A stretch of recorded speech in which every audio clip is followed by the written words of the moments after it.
There are 4 stages of developing spirituality in one's life. But before I explain that, let me just emphasize a little bit that a spiritual practice has nothing to do with religion. Religion is for selected groups of people who believe in certain attributes of God, or have believed something, not realized but just have believed, regarding meaning of existence of life. Whereas spirituality is for everyone. One may believe in any religion, faith, or forms of God.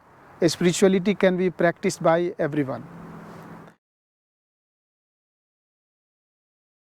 The first stage of developing spirituality was in the early days, when people, their thinking ability was still in developing stage.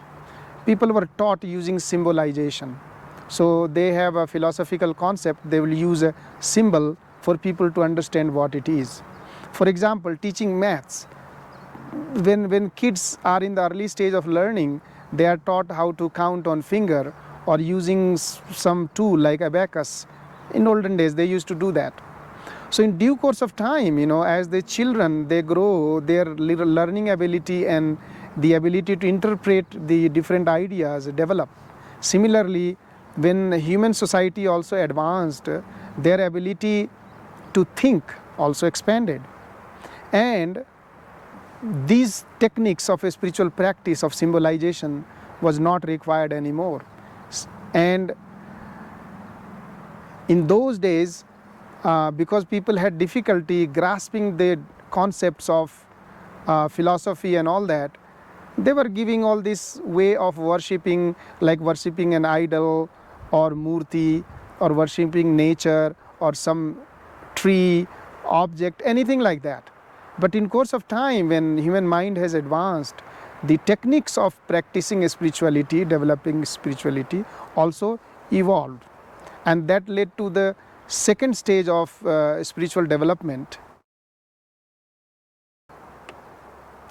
when spiritualists, people who were thinkers in olden times, began to understand that a spirituality cannot be practiced without regulating the thought process of mind. Therefore, they came up with the next level of a spiritual practice. It included repetition of mantra or acoustic sound in order to regulate the thought process of the mind, or called japa. This was done either loudly or semi-loudly. Acts of prayer, any kind of singing, and again japa, the repetition of the word, or arati, these kind of arati rituals people do. This was all done, and these are all different forms of practicing spirituality at this stage. This process helped regulate the fickleness of mind to some extent. But the mind still wandered due to the lack of ideation. Basically, the mind is given a physical activity to remain busy with, but the internal process of mind, that is thinking, remains unsettled as ever. See, when the earlier two types of spiritual practices were still not able to quench the thirst of human mind, a more advanced practice was evolved in form of meditation or contemplation or methodical thinking. This technique combined the use of breathing technique, silent repetition of acoustic sound in mind, and superimposition of the ideation of the Supreme Consciousness. When the spiritualist, when a practitioner or a meditator was able to go deeper into the mind through the practice of meditation, then the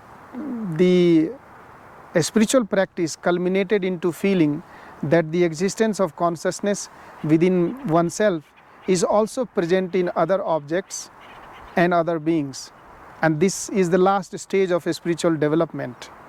And by doing that, one is able to achieve the final goal of a spirituality.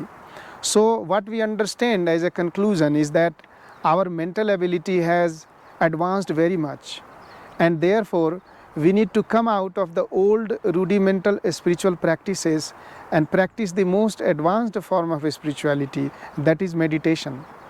This is the only way to find the truth about oneself.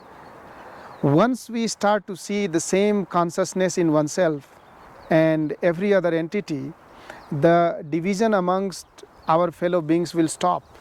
We all are joined by one supreme love. This is the final realization of a spiritual practice. So all these 4 stages that I just explained have been developed over the time for a spiritual practitioner, but it's not good that somebody who starts to practice spirituality in one's life remains at the first stage forever. We need to gradually move on from the stage of doing idol worship or symbolization God in form of a physical object to the most advanced stage of spirituality, which we are fully capable of as a human beings, because our intellectuality, thinking ability has advanced so much that the best way of practicing spirituality is through meditation.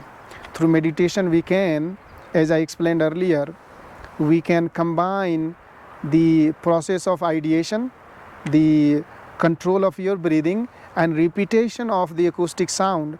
By combining all these 3 things together, we are able to superimpose we are able to transform, channelize the ideation of mind from unit conscious or from a consciousness in one individual entity to the consciousness which is present in every other entity, every other living, non-living beings in this whole universe. So this brings the expansion of the mind and gives the scope for mind to relate to everything in this universe with one unitary view, that everything is expression of the same consciousness. When a spiritual practice or meditation culminates into the feeling that the existence of the consciousness within myself is also present in other objects or other living beings, this is the last stage of a spiritual development in one's life. The ultimate goal of realizing God within myself and also realizing the God in everybody else is achieved.